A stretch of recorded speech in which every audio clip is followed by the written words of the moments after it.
That is when stock index futures, stock index options, stock options, and a single stock futures all expire. That's quite a mouthful if you ask me. According to the market operators, this event takes place 4 times a year. The first time is on the 3rd Friday of March, the second is in June, the third is in September, and finally in December. Let's take a look at those numbers. It's a sea of red across board. The Dow Jones Industrial Average actually plunged more than 180 points. That's 1.19% off to end the week at 15,451.09 points. The S&P 500 and Nasdaq also closed sharply lower, slipping by 0.72 and 0.39% respectively. A strong domestic and foreign demand boosted the Purchasing Managers Index of small and medium-sized firms in China to a 6-month high of 51.2% in September, and this affected Asian equities, which closed mixed today. The Nikkei 225 closed 0.16% lower to finish at 14,742.42. The Shanghai Composite Index rose to a 1-week high of 2,220.64. Hong Kong's key index is down 0.75% to 23,324.47. Let's cross over to the European burst now, and we have mixed numbers as well. The FTSE 100 is down 0.09% to 6,590.18. The DAX is up 0.15% to 8,688.68. And the CAC 40 is also trending in positive territory. It's up 0.27% to 4,213.21. Well, enough of the numbers now. The rapid growth in internet technology has brought with it unlimited opportunities for several industrial innovations, among which is electronic commerce, or popularly called e-commerce. Now, what is e-commerce and what are the challenges facing it? How can this drive sustain the development in line with the federal government's Vision 2020? All this and more will form the basis of our conversation today, and I'll be joined by the CEO of Solomon Hunt Limited, Tobina Okoli. Please join us again.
Welcome back. You're still watching the first edition of the Week of Business Morning on Channels Television.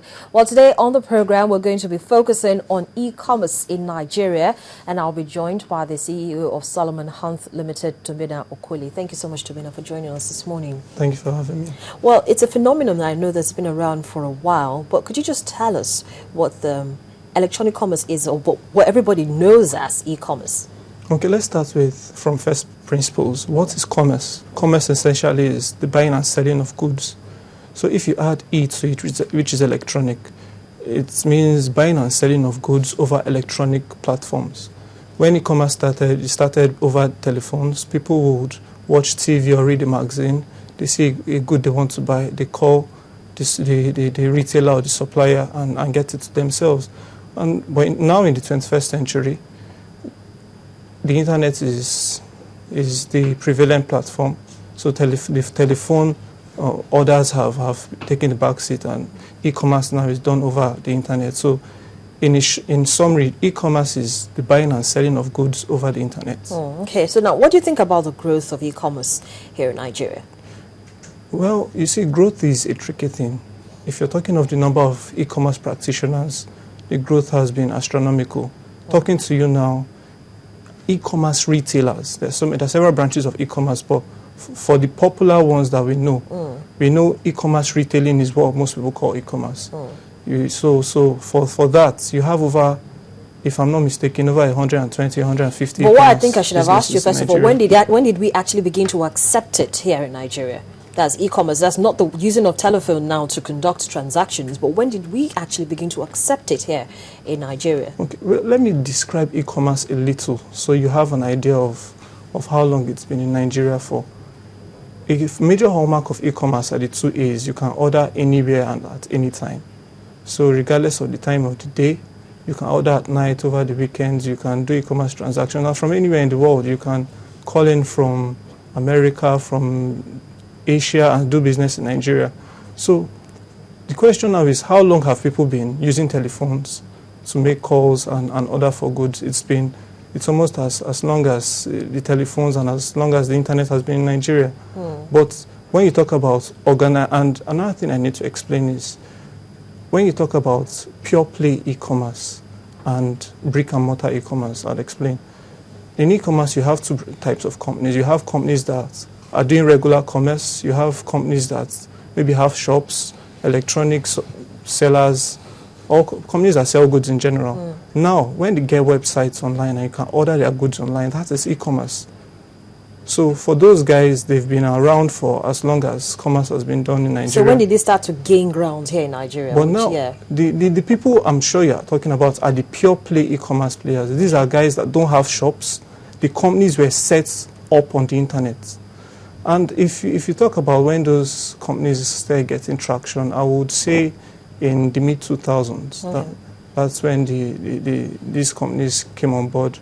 But in the past 3-4 years, there has been, especially in the past, I'd say in the past 2 years, the e-commerce revolution has taken off big time. But how much has this, been able to profit the economy? Because we know that, these people are in it to make profits. But how much has this translated into the economy? As at the end of 2012, we read reports that they've done over 75 billion. That's to the economy of what themselves? No, in transactions, and definitely that is economic activity. Now, from the reports we've gotten, we don't know if that is cumulative from when e-commerce started, or that was just for the year 2012. But that's still cumulative or not. That's still a heavy figure, and in 2015 it is projected to go up to 150 billion. So when you talk about economic impact, I think it's very considerable. Okay, so now let's look at the social media. We know that we have that in full force these days. Everybody is on one of those platforms or the other. How much role does the social media play in e-commerce? It plays a major role. It plays a major role. Social media plays a major role in business. Even banks, even companies that don't necessarily do e-commerce must have social media presence. So social media is major. I'd say what you would say has even affected e-commerce growth is internet access. The fact that a lot of people can access the internet from their mobile phones or with their mobile phones has led to e-commerce going skyrocketing. So I think the fact that you have over 110 million lines in the country, and about 30 or 40% of those are smartphones that are hooked to the internet, the e-commerce potential or the e-commerce traction has been very considerable. Now, is this limited to a certain demography? as in age range now, or it's spread across the board for everybody who owns a mobile phone that has internet access, prefer to do online shopping that's using